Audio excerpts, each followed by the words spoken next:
palais de congrès de la capitale mauritanienne, les chefs d'État des pays membres du G5 Sahel ont répondu vivement présents à la 6e assemblée ordinaire de cette organisation.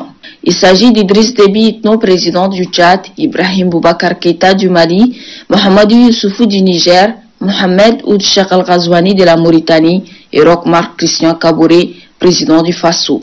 Accolade, photo de famille entre ses homologues sahéliens liés par un destin commun, celui de mutualiser leurs efforts pour apporter une réponse politique, sécuritaire et économique aux problèmes de cette région. Dans son discours de bienvenue, le chef de l'État mauritanien Mohamed Ould Cheikh Al Ghazouani a souhaité la bienvenue à ses homologues et aux différents partenaires. La présidence mauritanienne placera sa feuille de route sous le thème Jeunesse et espoir. Le président en exercice sortant du G5 Sahel, le président burkinabé Roch Marc Christian Kaboré, a dressé ce mardi le bilan de la présidence de son pays à la tête de cette organisation sous-régionale. Les acquis de son mandat bâtis autour de 4 axes, à savoir le renforcement de capacités du secrétariat permanent, des actions d'opérationnalisation de la force conjointe, de l'autonomisation des femmes, la consolidation de la diplomatie et mobilisation des ressources financières. L'Union africaine, la Banque mondiale, l'Union européenne, la France, l'Espagne, les Émirats arabes unis, l'Italie et les Nations unies ont renouvelé à travers des interventions poignantes leur solidarité envers le G5 Sahel. La Mauritanie, qui prend le règne de cette organisation, ambitionne de mener des actions concrètes dans les domaines de sécurité et défense, résilience, développement humain, dialogue intercommunautaire, dispositifs institutionnels de suivi et évaluation et renforcement de la dynamique diplomatique d'accompagnement.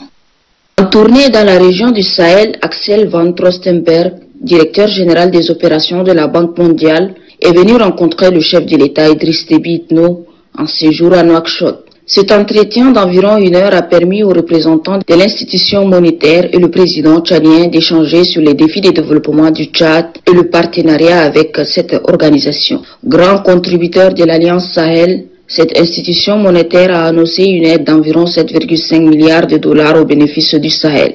La banque voudrait faire le point de notre engagement renforcé dans la zone Sahel.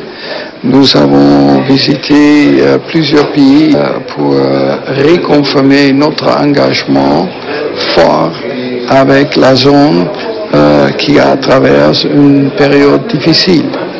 Et nous avons décidé d'augmenter notre engagement pour les prochains 3 ans avec un montant entre 7 et 7,5 milliards de dollars pour la région.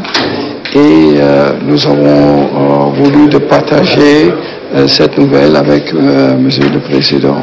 C'est clair que nous voulons entrer dans le dialogue avec chaque pays pour mieux définir leur programme et comment on peut mieux appuyer l'effort de Tchad dans ses efforts de développement.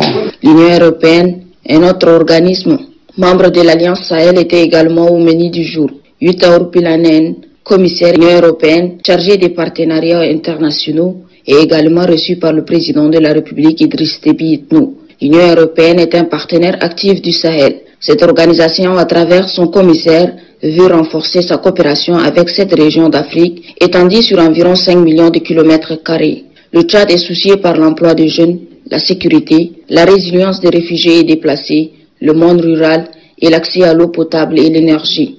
Cette rencontre s'inscrit dans un seul objectif, améliorer la vie des couches vulnérables à travers un partenariat multiforme.